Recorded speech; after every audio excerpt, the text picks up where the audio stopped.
Hello दोस्तों, स्वागत है एक और नई वीडियो में। तो पिछले साल के बाद इस साल भी एकलव्य आदर्श आवासीय विद्यालय कक्षा छठवीं के लिए सीधे प्रवेश हेतु परीक्षा फॉर्म अभी अप्लाई हो रहा है। तो इस विषय में आप लोग के लिए वीडियो में लाया हूँ। तो आप लोग को कई दिनों से इंतज़ार था होगा कि इसका फॉर्म कब आएगा। तो अभी इसका फॉर्म डालने का तारीख जो 18 मार्च से स्टार्ट हो चुका है। तो मैं आज आप लोग को बताऊंगा इस वीडियो के माध्यम से कि आपको फॉर्म कैसे भरना है और इस फॉर्म को भरने के लिए क्या क्या ज़रूरी डॉक्यूमेंट लगेगा, क्या क्या चीज़ें लगेंगी, ये सारी चीज़ मैं आप लोग को बताऊंगा। पहले नोटिफिकेशन देखते हैं, उसके बाद हम लोग भरेंगे फॉर्म ऑनलाइन।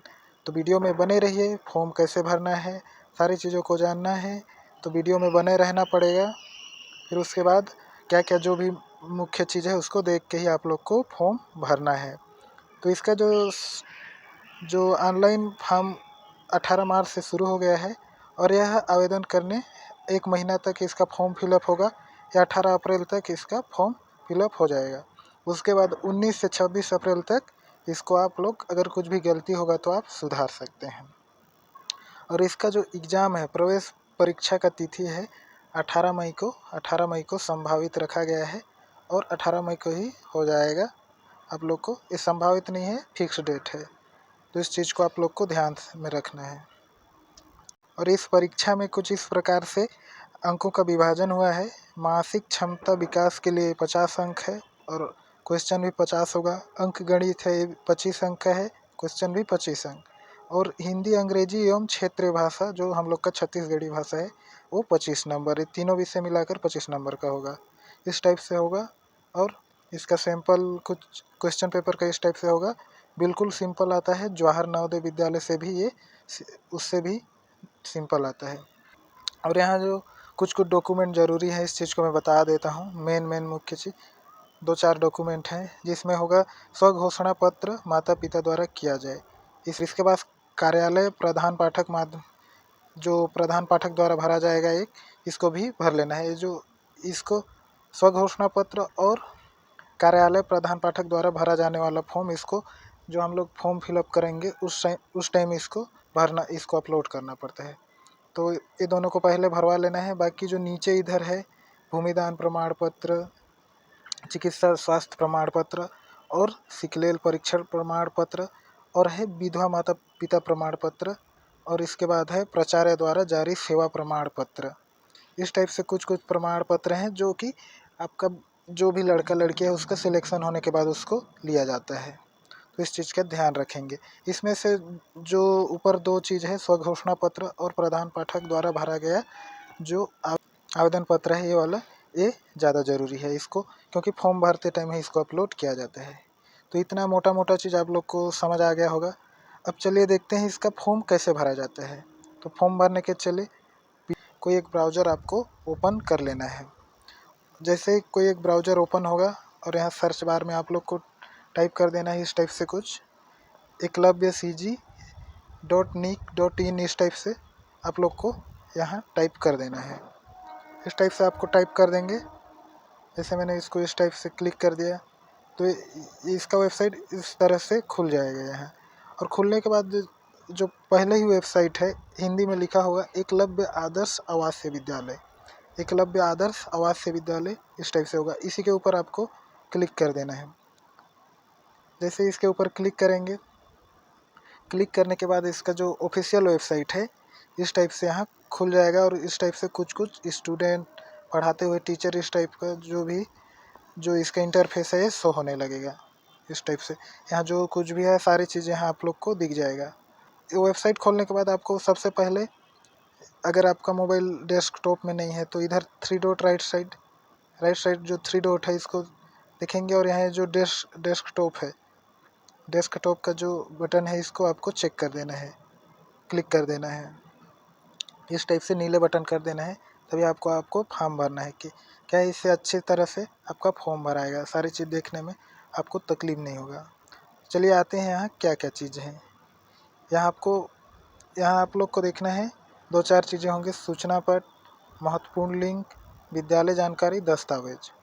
तो इन सारे चीज़ों में से आपको बाकी चीज़ों को कुछ नहीं करना है। सूचना पट में अभी क्लिक है, अगर दूसरे में क्लिक करेंगे तो उसको देखना कैसे दिखता है। अब महत्वपूर्ण लिंक में क्लिक किया तो इस टाइप से आ गया, जिसमें क्लिक करेंगे वो सफ़ेद हो जाएगा इस टाइप से। तो अभी मैं सूचना पट में क्लिक कर दिया और यहाँ देखिए कई चीज़ों को यहाँ शो कर रहा है। देखिए जो गणवेश है उसके बारे में, फिर उसके 6वीं प्रवेश चयन परीक्षा 24-25 के आवेदन पत्र के बारे में, इस टाइप से जो भी नोटिफिकेशन है ये सारी चीज़ यहाँ शो होने लगेगा। तो इन सब में से आपको ज़्यादा इधर उधर नहीं करना है। जो सेकेंड वाला है, सेकेंड वाला छत्तीसगढ़ राज्य संचालित एकलव्य आदर्श आवासीय विद्यालय में कक्षा 6वीं में प्रवेश हेतु चयन परीक्षा वर्ष 2024-25 आवेदन पत्र, इसी के ऊपर आपको क्लिक कर देना है। इसके ऊपर आपको जैसे क्लिक करेंगे इस टाइप से आपको क्लिक कर देना है, तो ये इंटरफेस इस टाइप से यहाँ ओपन हो जाएगा, इस टाइप से यहाँ ओपन हो जाएगा। और यहाँ आप लोग को अच्छी तरह से देखना है, यहाँ लिखाया होगा छत्तीसगढ़ राज्य में संचालित एकलव्य आदर्श आवासीय विद्यालय में कक्षा 6वीं में प्रवेश हेतु चयन परीक्षा 2024-25 का पंजीयन हेतु निर्देश। तो यहाँ भी आप लोग को और एक बार दिखा दिया है कि कक्षा पाँचवीं में उत्तीर्ण या अध्ययन होने के संबंधित में स्वघोषणा पत्र, जैसे कि मैंने पहले बताया था, उसको आप यहाँ से भी डायरेक्ट डाउनलोड कर सकते हैं। उसके बाद है प्रधान पाठक द्वारा जारी मतलब प्रमाणित सत्यापन प्रमाण पत्र, इसको भी आप यहाँ से डायरेक्ट डाउनलोड कर सकते हैं। अगर उधर से डाउनलोड नहीं किया है तो यहाँ से भी डाउनलोड कर सकते हैं। बाकी टेलीग्राम चैनल में तो मैं डाल ही दूँगा। फिर बाकी चीज़ है 3, 4, 5, 6, ये सारी चीज़ों को आप लोग को डाउनलोड करके रख लेना है। जब आपका बेटा सिलेक्शन हो जाएगा तब इसको आपको अच्छी तरह से भरवा के आप लोग को वहाँ जमा करना होगा एडमिशन के टाइम। बाकी जो अभी जो ये फर्स्ट और सेकेंड दोनों ज़रूरी है इसको, क्योंकि फॉर्म अप्लाई करने टाइम इसको अप्लाई करना होता है। तो इतना समझ आ गया होगा। तो उसके बाद आपको नीचे जाना है, यहाँ कुछ चीज़ लिखा हुआ है हिंदी में, आपको इसको अच्छी तरह से पढ़ लेना है। जैसे टिप, ऑनलाइन फॉर्म भरने की समस्या होने पर इस ईमेल में आप लोग को अपना नाम, पता, मोबाइल नंबर के साथ अपनी समस्या को भेज देना है। अगर ऑनलाइन सर्वर कुछ काम नहीं कर रहे हैं तो इसमें आप लोग को भेज देना है। कुछ त्रुटि हो गई, सुधर नहीं रहे तो इसको आप यहाँ से करवा सकते हैं। और इसका फॉर्म भरने की अंतिम तिथि है 18/4/2024, इतना आपको याद रखना है। उसके बाद यदि ऑनलाइन फॉर्म भरने में कोई त्रुटि हो गई हो, विद्यार्थी 19/4/2024 से 26/4/2024 तक अपने त्रुटि सुधार कर सकते हैं। इसको आपको ध्यान रखना है, इतना तक ही सुधार होगा। उसके बाद एक क्लोज हो जाएगा वेबसाइट। उसके बाद एक अनौपचारिक या NIOS विद्यार्थी के लिए स्वघोषणा पत्र। NIOS विद्यार्थी के लिए परिशिष्ट 2 प्रधान पाठक द्वारा प्रमाणित सत्यापन प्रमाण पत्र नियमित विद्यार्थी के लिए इसे ऑनलाइन फॉर्म अपलोड किया जाना है, अनिवार्य है। शेष परिशिष्ट 3 से लेकर 9 तक के प्रमाण पत्र काउंसलिंग के समय आवश्यकता होगी, अतः आवश्यकता अनुसार लागू प्रमाण पत्रों को तैयार कर लें तथा इस हेतु पृथक समय मांगे जाने पर प्रदान नहीं किया जाएगा। मतलब जो स्वघोषणा पत्र है और प्रधान पाठक द्वारा भरे जाने वाले जो डॉक्यूमेंट है उसको, उसके साथ साथ जो बाकी जो भी प्रमाण पत्र हैं, डॉक्यूमेंट्स हैं, उसको भी आपको पहले से भरवा के रख लेना है। अगर सिलेक्शन हो जाता है तब की स्थिति में अगर आप प्रमाण पत्र बनवाने का टाइम मांगते हैं तब आपको टाइम नहीं दिया जाएगा। अगर लेट हो जाएंगे तो आपका जो सिलेक्शन हुए रहेगा वो भी वहाँ से नाम कट जाएगा। फिर इतना समझ आ गया होगा। इसके बाद यहाँ देखिए अप्लाई, ग्रीन बटन में अप्लाई का बटन है, इसको आपको क्लिक कर देना है, ये वाला को। फिर इसके बाद एक नया पेज ओपन होगा। तो चलिए इसको ओपन क्लिक कर देते हैं। क्लिक करने के बाद यहाँ भी आपको ठीक से पढ़ना है लिखा है क्या है। यहाँ देखिए आपको साफ साफ लिखा है, भले ही आवेदन पत्र यहाँ हिंदी में शो हो रहा है लेकिन यहाँ देखिए कृपया सभी जानकारी अंग्रेजी में भरें। यहाँ साफ साफ लिखा है, आपको इसको ध्यान देना है, कृपया सभी जानकारी अंग्रेजी में भरें। हिंदी में आपको अप्लाई नहीं करना है। यहाँ भले ही यहाँ हिंदी में माता पिता का नाम, अभिभावक का नाम इस टाइप से कुछ लिखाया होगा लेकिन आपको हिंदी में नहीं भरना है। यहाँ आप लोग को प्रॉपर इंग्लिश का यूज करना है। तो चलिए हम लोग इसको फॉर्म भरना स्टार्ट कर देते हैं। तो चलिए दोस्तों, मैंने सारी चीज़ों को भर लिया है। अब आप लोग को दिखाता हूँ इसको भरना कैसे है। तो यहाँ देखिए फर्स्ट में विद्यार्थी का नाम, विद्यार्थी के नाम इसको इंग्लिश में लिखना है। पूरा नाम है तो पूरा नाम लिखिए, नहीं तो आधा नाम है तो आधा नाम, जैसे नाम लिखते हैं अंक सूची में वैसे ही आपको लिखना है। उसके बाद पिता का नाम, पिता का नाम भी इसको इंग्लिश में लिखना है। फिर माता का नाम को भी इंग्लिश में डाल देना है। पूरा लिखते हैं, जैसे फर्स्ट नाम, मिडिल नाम, फिर टाइटल लिखते हैं, इस टाइप से लिखते हैं तो उसको भी वैसे आपको लिखना है। फिर अभिभावक का नाम में आपके जो पिता हैं, जो मुखिया हैं घर के, उनका नाम डाल देना है। उसके बाद ब्लड ग्रुप जो भी ब्लड ग्रुप है उसको आपको यहाँ मेंशन कर देना है, जैसे बी पॉजिटिव जैसे भी है उसको डाल देना है। बाकी जो ये जितना रेड रेड टिक है इसमें देखिएगा, ये सब कुछ जितना भी रेड रेड डॉट है इसको भरना ज़रूरी है। इस चीज़ को आपको ध्यान में रखना है, इसको भरना ज़रूरी है। पिता का मोबाइल नंबर को भी यहाँ भर देना है आप लोग को। फिर पिता का व्यवसाय, जो भी व्यवसाय है यहाँ देखिए क्या क्या दिखाता है। जो भी यहाँ कृषि करते हैं या मजदूरी करते हैं, शासकीय अशासकीय स्वयं का व्यवसाय जो भी है इसको आपको यहाँ सिलेक्ट कर लेना है। जैसे इनके पिता कृषि करते हैं तो इस टाइप से सिलेक्ट कर लिया। फिर माता का भी वैसे ही मोबाइल नंबर डाल लेना है, मोबाइल नंबर डालना है। फिर उनका व्यवसाय, फिर अभिभावक का जो अपने पिताजी हैं उन्हीं को डाल दीजिए। फिर उनका भी जो भी यहाँ ऊपर लिए थे कौन सा व्यवसाय है उसको आपको यहाँ मेंशन कर देना है। उसके बाद यहाँ देखिए कक्षा 5वीं तक का अध्ययन का माध्यम क्या है, हिंदी है या तो इंग्लिश है। जैसे इनका हिंदी है तो यहाँ हिंदी मैंने डाल दिया है, इंग्लिश रहता तो यहाँ इसको इंग्लिश भी कर देते। तो इस टाइप से आपको देख लेना है। फिर लिंग, अगर पुरुष है तो पुरुष, महिला है तो महिला, ट्रांसजेंडर है, गे है, मतलब तीनों में से एक जो भी है उनको आपको यहाँ चूज़ कर लेना है। उसके बाद नीचे आता है क्या विद्यार्थी दिव्यांग हैं। अगर विद्यार्थी दिव्यांग है, विकलांग है, कुछ भी है, अगर हैं तो हाँ करना है, नहीं है तो नहीं। और यहाँ आपका उनका जन्म तिथि भी यहाँ आपको डाल देना है। यहाँ उनका जन्म तिथि डाल देना है, मैं नहीं डाला हूँ, अभी डाल दे रहा हूँ इसको। फिर इनका जो डेट ऑफ बर्थ है उसको भी यहाँ आप लोग को डाल देना है। उसके बाद यहाँ देखिए कक्षा 5वीं में जो जिनका फॉर्म भर रहे हो अभी पढ़ रहे हैं या तो पढ़ चुके हैं। अगर पढ़ रहे हैं तो अध्ययनरत लिखना है। अध्ययनरत जो ऊपर वाला मैंने क्लिक किया है पीले बटन का, उसको आपको टिक कर देना है। क्या विद्यार्थी ने कक्षा 5वीं में किसी मान्यता प्राप्त शाला से नियमित रूप से अध्ययनरत उत्तीर्ण किया है। अगर किया है, जैसे अध्ययनरत या उत्तीर्ण किया है तो इसको हाँ ही कर देना है, क्योंकि अध्ययनरत है मतलब पढ़ रहे हैं। उसके बाद यहाँ देखिए प्रधान पाठक द्वारा प्रमाणित प्रमाण पत्र, जो मैंने सैंपल दिखाया था जैसे दिखा दे रहा हूँ।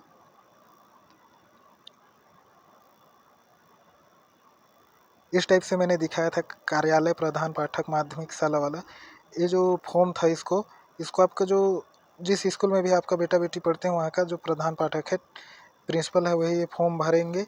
फॉर्म भरने सारी चीज़ भरने के बाद यहाँ आपको उनका हस्ताक्षर एवं उनका जो ठप्पा होता है उसको यहाँ डालना पड़ेगा। यहाँ उनका हस्ताक्षर भी रहेगा और उनका जो सील रहता है उसको यहाँ डालना पड़ेगा। और यहाँ डेट डाल देंगे, जिस डेट में आपको फॉर्म भरना है उस दिन का डेट यहाँ डलवा लेना है। इतना होने यही वाला जो प्रमाण पत्र है जो इसी को आपको आवेदन पत्र है, इसी को आपको भरवा के यहाँ जो ये वाला सेक्शन है इस वाले में आपको यहाँ आपको 200 KB के साइज में यहाँ आपको अपलोड कर देना है। फ़ोटो खींच लेना है और 200 KB में कंप्रेस करके इसको आपको डाल देना है। कंप्रेस करना नहीं आता तो गूगल क्रोम में जाइए, वहाँ 200 KB कंप्रेस PDF लिख के आपको सर्च कर देना है। जो फर्स्ट में वेबसाइट आएगा, जो भी वेबसाइट, उसमें क्लिक करके उस खींचे हुए फ़ोटो को अपलोड कर देना है वो, और क्लिक ओके कर देना है। वो कंप्रेस हो जाएगा। कंप्रेस होने के बाद छोटा सा डाउनलोड का बटन होगा कहीं पर, उसको डाउनलोड कर लेना है और यहाँ ला के आपको अपलोड कर देना है। इतना होने के बाद नीचे जाते हैं जाति वर्ग में यहाँ देख लेना है कौन सी आपका जाति है। ST SC OBC पिछड़ा जो भी जाति है, ST है तो ST में आपको क्लिक कर देना है। उसके बाद अनुसूचित जनजाति ST वर्ग अंतर्गत विद्यार्थी का उपजाति, जो भी उपजाति है, अगर उपजाति लिखते हैं तो आप यहाँ डाल देंगे, नहीं तो जो टाइटल लिखते हैं उसको आपको यहाँ आपको डाल देना है, जैसे टाइटल जो भी लिखते हैं उसको। इतना होने के बाद कौन से ज़िला से हैं, कौन से ज़िला है उसको डाल देना है। फिर विकास खंड, उस ज़िले का विकास खंड, फिर कौन से ग्राम से हैं उसको डाल देना है। फिर कौन सा मोहल्ला गली है उसको आपको डाल देना है। उसके बाद विद्यार्थी का पता एवं निकटतम विद्यालय परीक्षा केंद्र एवं विद्यालय में पढ़ने के लिए जिला का चयन कीजिए। तो आप जिस जिले के अंतर्गत आते हैं उसी जिला को यहाँ चयन करना है। जैसे इनका जसपुर जिला है तो जसपुर जिला इन्होंने ले रखा है। इस टाइप से जसपुर जिला का इन्होंने भर दिया है। उसके बाद यहाँ महत्वपूर्ण इधर है जानकारी, इसको आप लोग को ध्यान से देख के हाँ नहीं के एकदम बढ़िया से पढ़ लेना है। उसी के बाद आपको यहाँ हाँ नहीं में जवाब देना है। देखिए फर्स्ट में है विद्यार्थी छत्तीसगढ़ का मूल निवासी है तो हाँ करना है। उसके बाद विद्यार्थी के अपने माता पिता को कोविड-19 में खो दिया। क्या कोविड-19 में कोरोना में इनके माता पिता का देहांत तो नहीं हो गया है? अगर हो गया है तो हाँ करना है, नहीं हुआ है तो नहीं करना है। उसके बाद है क्या विद्यार्थी के माता पिता दिव्यांग हैं? क्या विद्यार्थी के माता पिता दिव्यांग हैं, विकलांग हैं? अगर हैं तो हाँ, नहीं तो नहीं। उसके बाद है क्या विद्यार्थी के माता पिता जीवित नहीं हैं? अगर उनके माता पिता दोनों में से कोई भी दोनों जीवित नहीं हैं तो नहीं करना, ये हाँ कर देना है। अगर जीवित हैं तो नहीं करना है। इसको ठीक से पढ़ लेना है। उसके बाद है क्या विद्यार्थी के माता पिता एकलव्य के साथ संलग्न में कार्यरत हैं, स्टाफ के रूप में काम करते हैं क्या एकलव्य स्कूल में या एकलव्य संस्था कहीं भी छत्तीसगढ़ के अंतर्गत है उसमें? अगर करते हैं तो हाँ करना है, नहीं करते हैं तो नहीं। फिर इसके बाद है इधर क्या विद्यार्थी ने अपने माता पिता को वामपंथी उग्रवाद विद्रोह में खो दिया है? जैसे कहीं लड़ाई होता है, कुछ होता है, दंगा प्रसाद, तो क्या उस आसपास में अपने माता पिता लड़ाई झगड़ा में तो देहांत या कुछ दुर्घटना हो गया है तो यहाँ हाँ करना है, नहीं तो आपको सीधे नहीं कर देना है। उसके बाद है क्या विद्यार्थी विधवा माता पिता के पुत्र पुत्री हैं? अगर जैसे किसी के माता पिता दोनों में से उनके माता या पिता दोनों में से कोई विधवा है तो उनको हाँ कर देना है, और नहीं है दोनों माता पिता दोनों हैं तो नहीं कर देना है। फिर उसके बाद है क्या विद्यार्थी के माता पिता ने एकलव्य विद्यालय हेतु भूमि दान किया है? जहाँ कहीं एकलव्य स्कूल बन रहा था तो वहाँ उनके माता पिता ने अगर भूमि दान किया है तो हाँ करना है, नहीं किया है तो नहीं। उसके बाद क्या विद्यार्थी के माता पिता एकलव्य विद्यालय में स्थायी स्टाफ के रूप में नियुक्त होकर कार्य कर रहे हैं? अगर कर रहे हैं तो हाँ करना है, नहीं कर रहे हैं तो नहीं कर देना है। उसके बाद है क्या विद्यार्थी के माता पिता जिस EMRS में प्रवेश चाहते हैं उस विकासखंड में स्थित शासकीय चिकित्सालय में नियमित रूप या स्थायी चिकित्सक के रूप में कार्यरत हैं, नियुक्त हैं? अगर कोई भी स्वास्थ्य के क्षेत्र में उनके उसी जिला में कोई काम करते हैं तो हाँ, नहीं तो नहीं कर देना है, सिंपल सा। उसके बाद नीचे है क्या विद्यार्थी के माता पिता जिस EMRS में प्रवेश चाहते हैं उस विकासखंड में स्थित शासकीय चिकित्सालय में नियमित रूप से या पैरामेडिकल स्टाफ के रूप में नियुक्त हैं? अगर हैं तो हाँ, नहीं तो नहीं कर देना है इसको। इतना हो जाने के बाद यहाँ देखिए नीचे आइए, यहाँ आप लोग को फ़ोटो अपलोड करना है। जैसे मैंने पहले यहाँ कर रखा है, बता देता हूँ कहाँ कहाँ करना है। विद्यार्थी का फ़ोटो, यहाँ विद्यार्थी का फ़ोटो यहाँ आप लोग को क्लिक करना है। तो फ़ोटो का साइज़ रहेगा 20 KB। देखिए यहाँ 20 KB लिखा है। इसको भी गूगल क्रोम में जाके 20 KB कंप्रेस लिख के आपको सर्च करना है। जो भी फर्स्ट वेबसाइट आएगा उसी में फ़ोटो को अपलोड करके आप लोग को कंप्रेस करके डाउनलोड कर लेना है और यहाँ आके आपको अपलोड कर देना है। यहाँ 20 KB में, 20 KB से ज़्यादा नहीं रहना चाहिए, उससे कम रहेगा चलेगा। 5 से 7 8 9 10 15 जितना KB रहेगा, लेकिन 20 से ज़्यादा नहीं होना चाहिए। उसके बाद है विद्यार्थी का हस्ताक्षर। जैसे मैंने हस्ताक्षर यहाँ ये अपलोड किया है, उसी टाइप से जैसे भी विद्यार्थी हस्ताक्षर करता है, नाम लिखता है, जैसे भी उस नाम को एक सफ़ेद पेज में फ़ोटो खींच के रख लेना है। फिर उसको वैसे ही 20 KB में कंप्रेस करके यहाँ उसको अपलोड कर देना है। जैसे मैंने यहाँ अपलोड कर रखा है, इस टाइप से आपको भी अपलोड कर देना है। उसके बाद यहाँ देखिए माता पिता अभिभावक के हस्ताक्षर या अंगूठे का फ़ोटो। तो अगर उनके माता पिता हस्ताक्षर करते हैं तो हस्ताक्षर नहीं करते हैं तो अंगूठा करते हैं। जैसे इनके माता पिता अंगूठा लगाते हैं तो मैंने इनका अंगूठा यहाँ अपलोड कर दिया है। उसी टाइप से आप लोग को भी अपलोड कर देना है। और सारी फ़ोटो यहाँ रहेगा 20-20 KB का होगा, इससे ज़्यादा का नहीं है। आप लोग को इस चीज़ का ध्यान रखना है। उसके बाद सारी चीज़ आप लोग को एक बार देख लेना है। यहाँ ये सारी चीज़ सही आप लोगों ने भरा है कि नहीं, यहाँ इसको भी अपलोड किया है कि नहीं, इसको भी आप लोग को देख लेना है। सारी चीज़ों को देखने के बाद यहाँ नीचे आ जाएंगे। नीचे आने के बाद देखिए यहाँ 2 डब्बे हैं। एक घोषणा पत्र टाइप से है, डिक्लेरेशन है। तो हमें मैं माता पिता अभिभावक अपने पुत्र पुत्री के संदर्भ में घोषित करती हूँ कि मेरे द्वारा आवेदन पत्र में दी गई जानकारी सभी सही है, विश्वास के अनुसार सत्य है। उपरोक्त जानकारी गलत या असत्य पाए जाने पर आवेदन फॉर्म निरस्त किया जा सकता है। इसके लिए मैं स्वयं जिम्मेदार रहूँगा।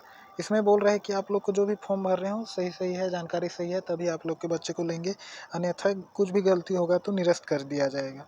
अगर सही है तो यहाँ आपको क्लिक कर देना है, ये नीले बटन हो जाएगा। उसके बाद फिर से नीचे दिया है मैं माता पिता अपने पुत्र पुत्री इस संबंध में घोषणा पत्र घोषित करता हूँ कि प्रवेश नीति 2024-25 के अनुसार मांगे गए सभी दस्तावेज प्रवेश के समय प्रस्तुत करूँगी। मांगे गए दस्तावेज प्रस्तुत नहीं कर पाने पर मेरा चयन निरस्त किया जा सकता है, इसके लिए मैं स्वयं जिम्मेदार रहूँगी। तो इसको भी क्लिक कर देना है, क्योंकि आप लोग को प्रवेश दिलाना है। तो सारी जो भी मैंने वो प्रवेश शुरू में इंट्रक्शन बताया, कुछ घोषणा पत्र के बारे में बताया, वो सारी चीज़ों को आप लोग को फॉर्म भरने के टाइम, दो चीज़ को तो पहले फॉर्म भरने टाइम आपको प्रधान पाठक और घोषणा पत्र है, आप माता पिता द्वारा उसको भर के आपको तो अपलोड करना है। उसके बाद जितने भी डॉक्यूमेंट बचता है उसको आपको जाके जिनके द्वारा भरा जाएगा उनसे आपको भरवा लेना है और भरवा के पहले से रख लेना है। और जिस दिन सिलेक्शन हो जाता है उस दिन उसका ज़रूरत पड़ेगा एडमिशन के टाइम। तो इन सारी चीज़ों को आप लोग को ध्यान रखना है। उसके बाद यहाँ सारी चीज़ क्लिक होने के बाद आप लोग को और एक बार मन संतुष्टि के लिए आप लोग को देख लेना है। सारी चीज़ आपको लगता है सब चीज़ अच्छा है तभी आपको सबमिट करना है, क्योंकि बाद में इसको एडिट करने में दिक्कत जा सकता है। अगर सारी चीज़ सही है तो ये जो सबमिट का बटन है ग्रीन कलर में, हरा कलर में, इसको आपको क्लिक कर देना है। जैसे आप क्लिक करेंगे यहाँ आपका सबमिट हो जाएगा। यहाँ पूछ रहे फिर और एक बार कि are you sure you want to save the student details. अगर आपको लगता है सारी चीज़ सही है तो यहाँ सेव का बटन में आपको क्लिक कर देना है। इस टाइप से आपका भी शो हो जाएगा जिसका भी आप फॉर्म भरेंगे। उसके बाद आपको नीचे चले जाना है। नीचे चले जाने के बाद यहाँ ग्रीन कलर में देखिए, यहाँ प्रिंट दिस पेज, आपको प्रिंट करके रख लेना है, क्योंकि भविष्य में इसका ज़रूरत पड़ने वाला है। क्योंकि आप जब भी आप प्रवेश पत्र निकालने जाएंगे तो यहाँ देखिए ये जो रजिस्ट्रेशन नंबर है इसी के द्वारा आपका प्रवेश पत्र मिलेगा, तो इसको आपको प्रिंट करके रख लेना है। क्लिक करेंगे आपका जो आवेदन पत्र यहाँ प्रिंट होने के लिए आ जाएगा और सिंपल से यहाँ ये वाला में आपको क्लिक कर देना है। क्लिक करने के बाद आपको ये एक प्रिंट आउट दे देगा। फिर यहाँ आपको एकलव्य रिसीव्ड डाटा करके यहाँ सेव कर लेना है और यहाँ से आपका फॉर्म पूरी तरह से भर चुका है। तो उम्मीद करता हूँ वीडियो के माध्यम से आप लोग को काफ़ी कुछ सीखने को मिला होगा, कैसे फॉर्म भरना है आप अच्छी तरह से समझ गए होंगे। तो चलिए, वीडियो अच्छा लगा होगा तो ज़रूर हमारे वीडियो को लाइक कीजिए और हमारे चैनल को सब्सक्राइब कीजिए, ताकि इस टाइप का जो भी जानकारी है आने वाले समय में एकलव्य से संबंधित जो भी जानकारी अपडेट आते जाएगा मैं आप लोग को वीडियो बना के इस चैनल में देता रहूँगा। तो कहें एक और नए वीडियो के साथ, तब तक जय हिंद, धन्यवाद।